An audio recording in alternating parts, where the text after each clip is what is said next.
Buenos días, chicos. ¿Cómo están? Seguramente cumpliendo con las órdenes que da el gobierno, porque ellas nos benefician y cuidan a todos. No olvidemos practicar la higiene, quedarnos en casa y seguramente pronto pasará todo ello.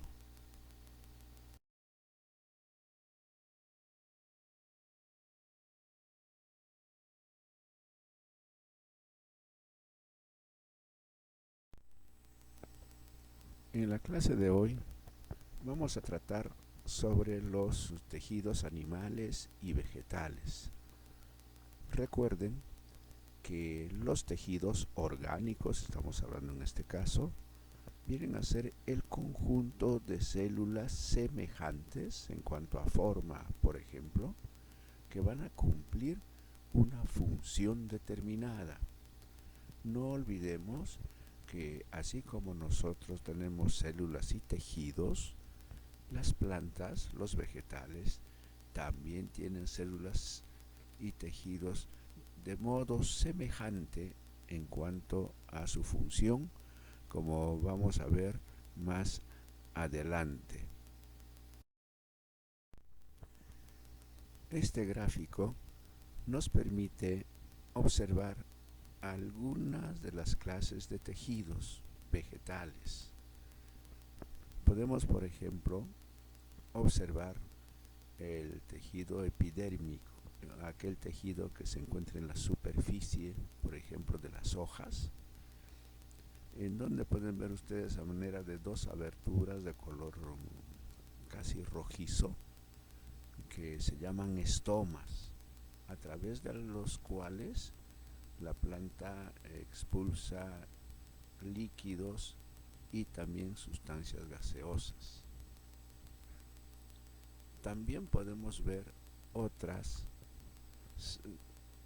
otras formas de tejido, por ejemplo, en el parénquima, muy importante porque realiza la fotosíntesis, es decir, aquella función en donde la planta elabora su alimento. El suber viene a ser una sustancia dura, protectora, que normalmente se encuentra en la corteza de los árboles. En la parte inferior tenemos al tejido conductor, es decir, aquellos tejidos que van a permitir la circulación de las sustancias líquidas en la planta.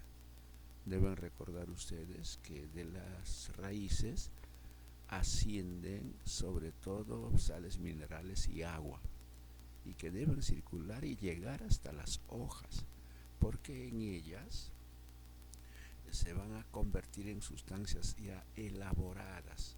En buena cuenta podríamos decir que las hojas son como un laboratorio en donde la materia inorgánica se transforma en materia orgánica.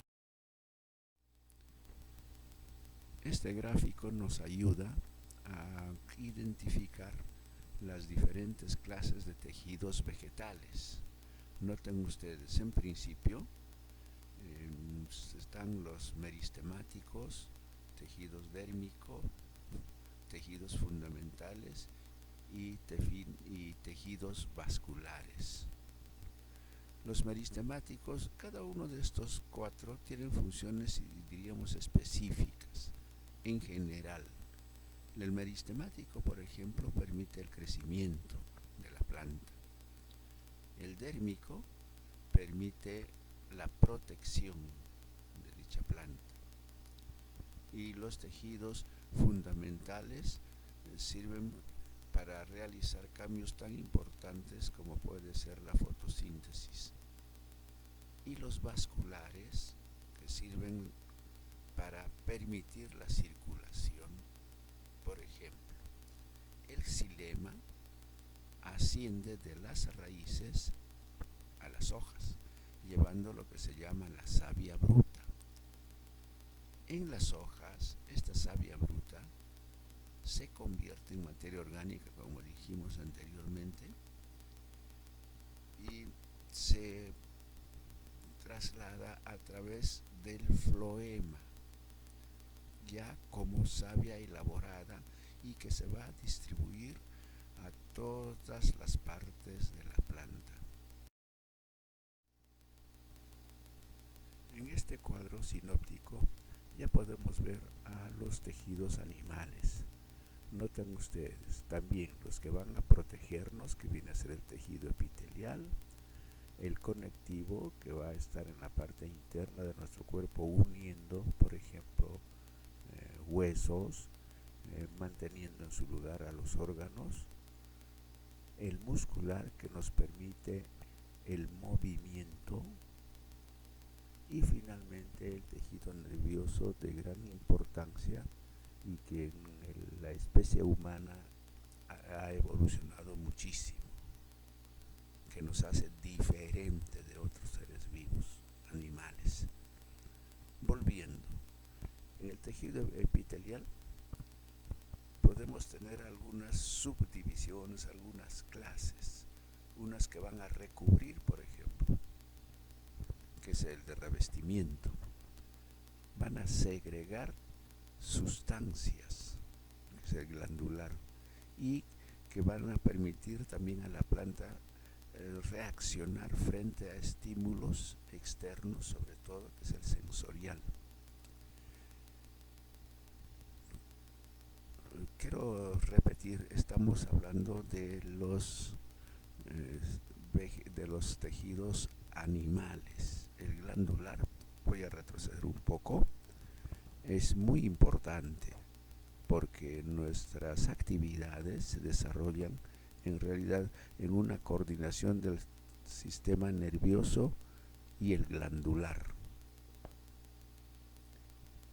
El tejido conectivo, noten ustedes, está formado por huesos, cartílagos, sustancias, digamos, elásticas, el adiposo, que viene a ser la grasa, y el único tejido líquido que tenemos, que es el tejido sanguíneo, y que permite la circulación de la sangre, transportando materias nutritivas y también oxígeno. En el tejido muscular podemos encontrar, noten ustedes, 3 clases, y hay que saberlos diferenciar. El tejido estriado, en este caso muscular, es el que obedece a nuestra voluntad. Son aquellos músculos que se insertan en nuestros huesos y nos permiten realizar toda la serie de movimientos. Obedece a nuestra voluntad. Si quiero, muevo el brazo o muevo la pierna. Y como otra característica es que se cansa. De tanto ejercicio, de tanto caminar, nos sentimos cansados. ¿Por qué? Porque son tejidos estriados. En cambio, el tejido liso es aquel que no se cansa y que no obedece a nuestra voluntad. Supongamos, por ejemplo, nuestros pulmones. Ese tejido pulmonar, llamémosle, está funcionando desde cuando nacemos y no se cansa y no podemos dejar de respirar. Un intermedio entre liso y estriado viene a ser el tejido cardíaco, que de liso tiene que es involuntario, y de estriado es que tiene movimientos fuertes y rápidos, y solamente se encuentra en el corazón. Para terminar esta parte, el tejido nervioso está formado por unas células que se llaman neuronas. Nosotros tenemos millones de neuronas en nuestro cuerpo y que nos permiten coordinar todas nuestras actividades y centralizarse en, digamos así, en nuestra cabeza, en nuestro cerebro. Y el cerebro tiene que recibir todas las informaciones externas y también las informaciones internas de nuestro cuerpo. Por ejemplo, nos va a informar que nos duele el estómago. Es un informe interno, va a llegar al cerebro y se va a hacer consciente y nos vamos a dar cuenta que estamos mal del estómago. Y también pues de las situaciones externas a través de nuestros órganos de los sentidos. En este gráfico podemos observar los 4 tipos de tejidos animales. Fíjense ustedes sobre todo por la función que van a cumplir.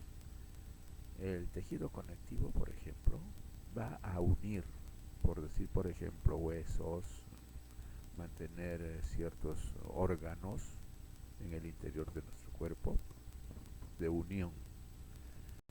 El tejido epitelial sirve para recubrir las superficies, ya sean externas como nuestra piel o también internas como por ejemplo de nuestros intestinos, del estómago, etc.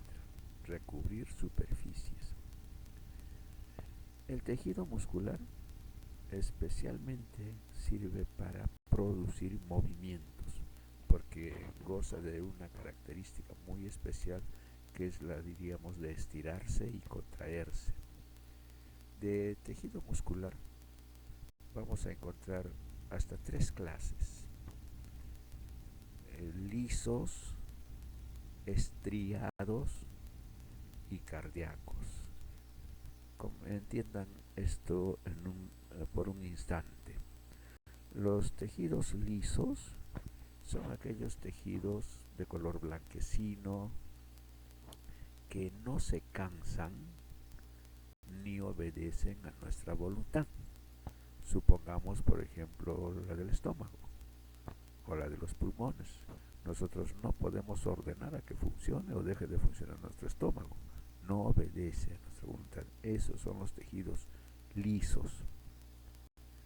Los tejidos estriados son los que están normalmente recubriendo las superficies óseas, por decir nuestras extremidades, por ejemplo, y que se cansan y obedecen a nuestra voluntad. Si deseo, yo levanto el brazo derecho, si deseo, levanto el pie, y que si lo hago en forma repetida pues se van a cansar, así como cuando jugamos en demasía se cansan esos músculos. ¿Por qué?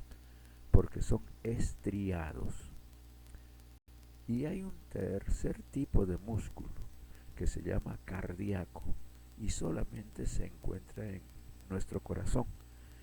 Tiene características de ambos, de liso y de estriado. De liso, que no obedece. Nosotros no podemos detener los latidos del corazón ni que se acelere o que se haga más lento. Eso es de liso. Y de estriado tiene contracciones fuertes, su color es rojizo y voluminoso. Para terminar, me quiero referir un poco al tejido nervioso, un tejido muy especializado cuyo nombre tiene de las células, su nombre es el de las neuronas, que tienen formas más o menos estrelladas y que se unen entre ellas, etcétera, que están comunicando nuestro sistema nervioso central, o sea, el encéfalo, llamémosle cerebro, con todas las partes de nuestro organismo. Llegan las informaciones al cerebro a través del tejido nervioso. Nuestro cerebro da una orden y dicha orden va a través de otros tejidos para producir los movimientos, los cambios, las reacciones, etc. Recordemos que este tejido nervioso tiene una particularidad, tal vez no ventajosa: no se puede reproducir. Pero afortunadamente, cuando nacemos tenemos una gran cantidad de estas, millones de estas neuronas, y que nos van a durar para toda nuestra vida. Pero les reitero, han perdido su capacidad de reproducción.